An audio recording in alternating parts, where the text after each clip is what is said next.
जय हिंद दोस्तों। आज के इस वीडियो में हम बताने वाले हैं जो भी छात्र बीएससी थर्ड ईयर में है और जूलॉजी का first paper, second paper, third लेके आए हैं, और वो छात्र इस वीडियो को देखें जो महात्मा गांधी काशी विद्यापीठ यूनिवर्सिटी से रिलेटेड है। जी हाँ, जो महात्मा गांधी काशी विद्यापीठ है और बीएससी थर्ड ईयर का जूलॉजी का पेपर आपका रह गया था डालने के लिए, बाकी हमने सारे अपलोड कर रखे हैं। डिस्क्रिप्शन बॉक्स में लिंक मिल जाएगा, आप जाके देख सकते हैं सारी वीडियो का इंपोर्टेंट क्वेश्चन जो 2000 जुलाई के एग्जाम में क्वेश्चन बनने वाले हैं। इन क्वेश्चनों को याद करके एक भी क्वेश्चन एक्स्ट्रा मत देखना, मैं आपसे वादा करता हूं कि फेल नहीं होने दूंगा। इन क्वेश्चनों के अलावा आपको किसी और क्वेश्चनों को देखने की जरूरत नहीं पड़ेगी। यहां से एक भी क्वेश्चन बाहर नहीं जाएगा, आप 90% यहां से ले लेना। और बताओ 90% एक भी क्वेश्चन बाहर नहीं जाने वाला है। जो क्वेश्चन आपको बता रहा हूं उन क्वेश्चनों को आप याद कर लेना अच्छी तरीके से, ठीक है।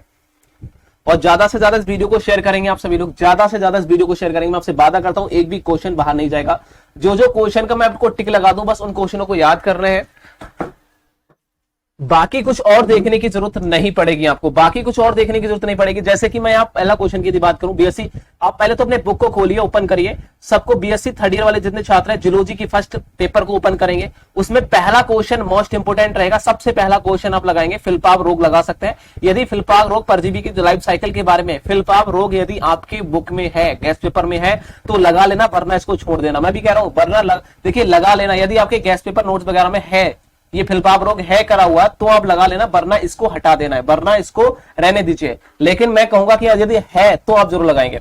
उसके बाद में यदि दूसरे पॉइंट की बात की जाए, यहां देखा जाए ध्यान से, तो ये सबसे मोस्ट इंपोर्टेंट रहेगा एग्जाम 2021 के लिए। मोस्ट इंपोर्टेंट क्वेश्चन है, ठीक है, जिसे कहते हैं ट्रिपनोसोमा की संरचना और ट्रिपनोसोमा की लाइफ साइकिल। ट्रिपनोसोमा की लाइफ साइकिल को देखेंगे और इसकी संरचना को, स्ट्रक्चर को देखेंगे। मोस्ट इंपोर्टेंट है, इसको याद रखिए, most important, very very important है। उसके बाद में यदि मैं देखूं नेक्स्ट क्वेश्चन की बात करूं आपसे, तो आप देख सकते हैं नेक्स्ट क्वेश्चन आपका आता है जो गन्ना का पत्ता होपर रोग होता है, एक क्या होता है, रोग होता है, उसको नियंत्रण किस प्रकार से करेंगे। जैसे कि एक गुंदिया कह सकते हैं, गुंदिया वंग एक रोग लग जाता है, इसके लाइफ साइकिल के बारे में देखेंगे। और गन्ना का जिसे कहते हैं सुगनकैन लीफ हॉपर के नाम से जाना जाता है, ठीक है, लीफ हॉपर के नाम से, मतलब कि गन्ना पत्ता होपर जो होता है, ठीक है, इसको जाना जाता है। इस रोग, ये रोग लग जाता है गन्ने के अंदर, उस रोग का नियंत्रण किस प्रकार से करते हैं, ये क्वेश्चन हम देखेंगे। मोस्ट इंपोर्टेंट है, मोस्ट इंपोर्टेंट है। इनको दो को देखें, गन्ना का पत्ता होपर रोग और साथ ही साथ वो जो कह सकते हैं गुंदी वंग रोग, गुंदी वंग, ठीक है, गुंदी वंग रोग जिसे कहते हैं, इसको देखेंगे।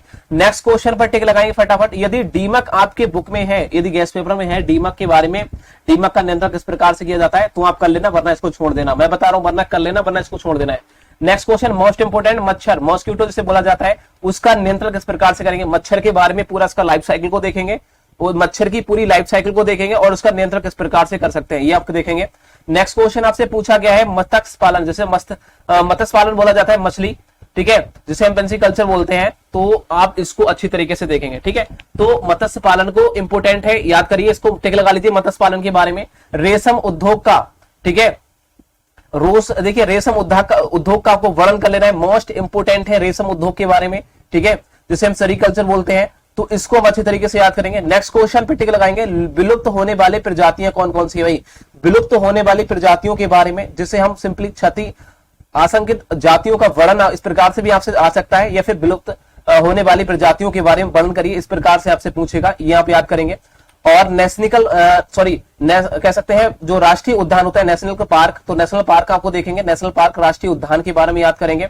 नेक्स्ट क्वेश्चन पर टिक लगाएंगे, मछलियों के आर्थिक महत्व के बारे में याद करेंगे। मछलियों का आर्थिक महत्व क्या होता है, मत्स्य जब पालन आप याद करोगे तो मछलियों का महत्व भी आप वहीं याद कर लोगे, सब कुछ वहीं याद हो जाएगा। यदि अलग से शॉर्ट में भी पूछ लेता है तो आप करके आएंगे, छोड़ के नहीं आएंगे, मुझे पता है। मछलियों में होने वाले रोग, जब आप उसका पालन देखोगे तो मछली से कौन कौन से रोग हो जाते हैं, वो किस कारण मर जाती हैं, क्या होता है, वो सब कुछ आप मछली का जब आप पढ़ो, मत्स्य पालन पढ़ोगे, उसमें सब कुछ आपको दिया होगा। एक ही मतलब मत्स्य पालन में ही सब कुछ मछली से रिलेटेड सारे क्वेश्चन आ जाएंगे, वहीं आप देख देंगे कौन कौन से रोग होते हैं, तो वहीं सब कुछ याद हो जाएगा।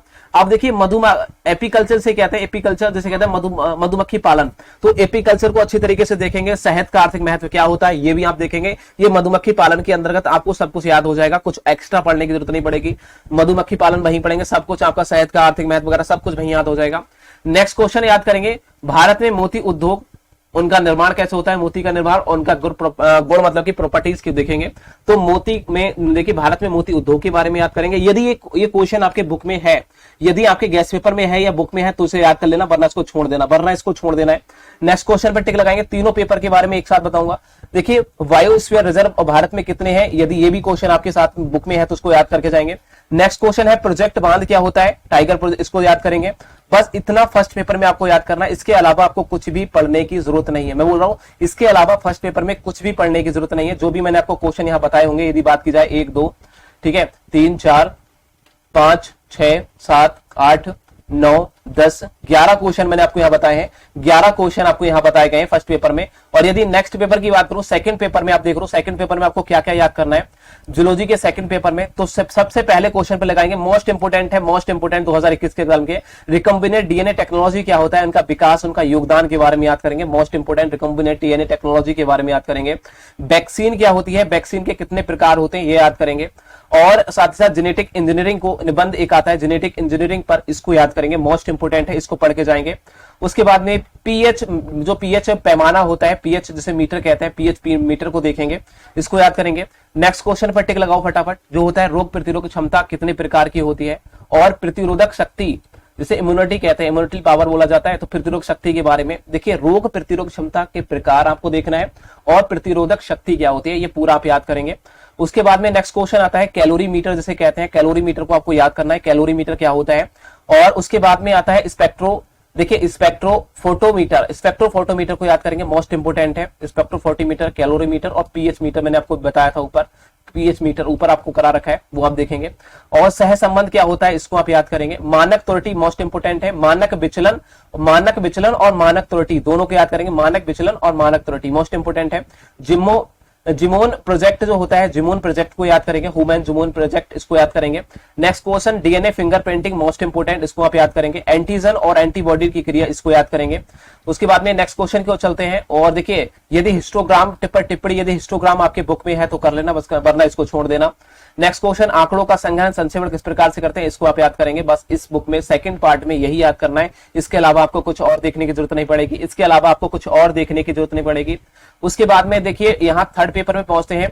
जूलॉजी के थर्ड पेपर में क्या क्या आपको याद करना है, तो सबसे पहला है इकोसिस्टम जिसे पारिस्थितिक तंत्र बोला जाता है, इकोसिस्टम के बारे में देखेंगे। ऊर्जा प्रवाह जिसे एनर्जी फ्लो कहते हैं, एनर्जी फ्लो के बारे में देखेंगे, ऊर्जा प्रवाह के बारे में, मोस्ट इंपोर्टेंट है।